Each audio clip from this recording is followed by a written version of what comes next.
আসন্ন জাতীয় নির্বাচন বানচালে ভারতের ষড়যন্ত্র ও আগ্রাসনের অভিযোগে march to Indian high commission কর্মসূচি পালন করছে জুলাই আন্দোলনকে ধারণ করা বিভিন্ন সংগঠন।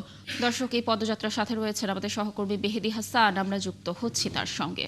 মেহেদী, আমরা দর্শকদেরকে যেমনটি জানাচ্ছিলাম যে রামপুরা ব্রিজে অনেকে জড়ো হচ্ছেন পদযাত্রার উদ্দেশ্যে। আপনি তো রয়েছেন বাড্ডায়, সেখানে এখন কেমন পরিস্থিতি দেখছেন? যারা অংশ নিয়েছেন তাদের বক্তব্য আসলে কি জানাবেন?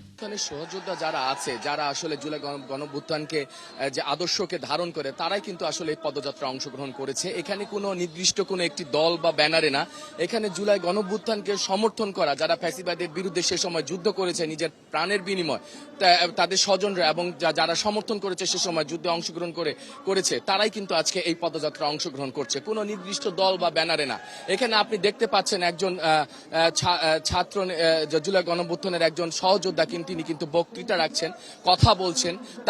তার কথার প্রথম বা প্রধান যে বার্তা সেটা হচ্ছে যে এই মুহূর্তে যে ভারত বাংলাদেশের ভিতরে যে ষড়যন্ত্র করছে, যেমন কিছুদিন আগে আপনি জানেন যে ইনকিলাব মঞ্চের মুখপাত্র ওসমান হাদিকে একজন ফ্যাসিবাদীর একজন দোসর গুলি করে সেই খুনি আবার ভারতে আশ্রয় নিয়েছে, আমরা এমনটাই শুনছি। তারা অভিযোগ করছে সেই খুনিকেও ভারত আশ্রয় দিয়েছে।